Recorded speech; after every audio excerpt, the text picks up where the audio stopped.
Alors évidemment, bonjour à tous. Oui, je sais, j'ai pris un coup de soleil, vous comprendrez pourquoi en fin de vidéo. On est passé de 15 000 à plus de 270 000 sur cette chaîne cette année. Ça me touche énormément. Mais il n'y a pas que ça qui s'est passé d'important en 2015 pour moi. Du coup, je vous ai préparé mon diaporama de fin d'année. Parce que c'est vrai que l'année a commencé de manière tout à fait banale, et puis il y a eu ces histoires de Charlie Hebdo qui m'ont évidemment attristé, mais ça m'a pas non plus découragé, j'ai continué à sortir, j'ai pris le métro, j'ai rencontré cet homme qui s'habille en passe Navigo, qui est pour moi une référence en termes de style. J'ai voyagé pas mal, je suis allé à Berlin, à Barcelone, à New York, j'ai eu la chance de visiter Disneyland à Moscou, mais vous inquiétez pas, j'ai fait aussi des choses bien plus exotiques. Et puis tous ces voyages m'ont inspiré une vidéo qui s'appelle Ce qu'on rêverait d'entendre dans l'avion, que j'ai mise en ligne sur Facebook. J'ai été très surpris quand elle a dépassé les 4 millions de vues sur ma page, et j'étais encore plus surpris quand elle a dépassé les 8 millions de vues sur la page de quelqu'un qui me l'avait volé. Bon, c'est pas très grave, ça fait partie du jeu. Moi, ça m'a permis de réaliser quelques rêves en tant qu'humoriste. J'ai joué dans des salles magnifiques. Bon, j'ai jamais dit que les salles étaient pleines, hein. Loin de là.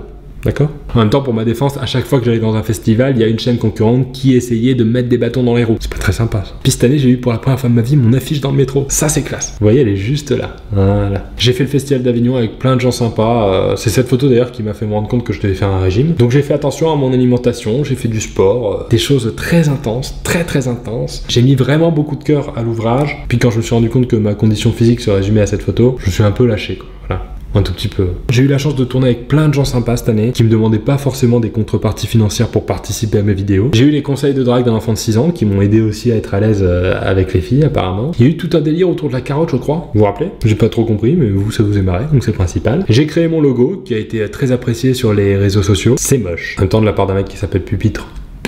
Très grave. Justement, j'ai pris vraiment le temps de vous répondre sur les réseaux sociaux, donc vous ferez pause hein, si les messages vous intéressent. Puis cette année, c'est aussi la première fois que vous me reconnaissiez dans la rue. Donc moi, à chaque fois, je prenais le temps de soit faire un selfie, soit discuter avec les gens qui admirent vraiment mon travail. Puis quand je me suis rendu compte que vous étiez de plus en plus nombreux à vouloir me rencontrer, j'ai organisé un meet-up autour d'une thématique qui m'est chère. Vous étiez à peu près une quarantaine et j'ai eu la chance de perdre au bras de fer contre une fille, de perdre à la barbichette pour vraiment me faire humilier. Vous m'avez aussi envoyé des dessins qui sont parfois très ressemblants, des choses que même les artistes à Montmartre ne pourraient pas reproduire tellement c'est criant de ressemblance. Et pour mon anniversaire, vous m'avez envoyé des cadeaux. Mon cœur était rempli de joie quand j'ai vu le nombre de cadeaux, un peu moins quand je les ai ouverts. Il y a eu ces événements du 13 novembre qui ont un peu cassé l'ambiance, mais ça nous a pas empêché de continuer à rigoler. Maintenant, à chaque fois que je finis des vidéos, je fais des têtes un peu débiles, qui vous inspirent des montages tout à fait nobles pour mon image. Et puis cette année aussi, je suis assez connu pour être sur Akinator, mais pas assez connu pour qu'ils mettent ma photo de profil.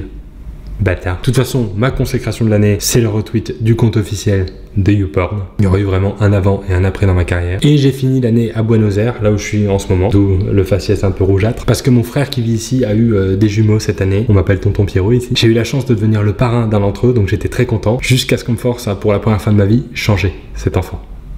Voilà, c'est fini. Merci à tous pour cette année. Vraiment, j'ai deux nouvelles, une mauvaise et une bonne. La mauvaise, c'est que je ferai pas de vidéo jeudi, comme c'est le 31 décembre. Moi, j'ai envie de me reposer un peu. La bonne, c'est que l'année prochaine, je vais essayer de faire encore plus de vidéos, de faire encore plus de choses avec vous, de rencontres, etc. D'ailleurs, on est bientôt à 300 000 abonnés et je vous rappelle qu'à 300 000, je ferai une vidéo par jour pendant un mois. Donc, n'hésitez pas à vous abonner pour qu'on fasse ce challenge tous ensemble. Et pour tout ce qui s'est passé cette année grâce à vous, je vous dis merci.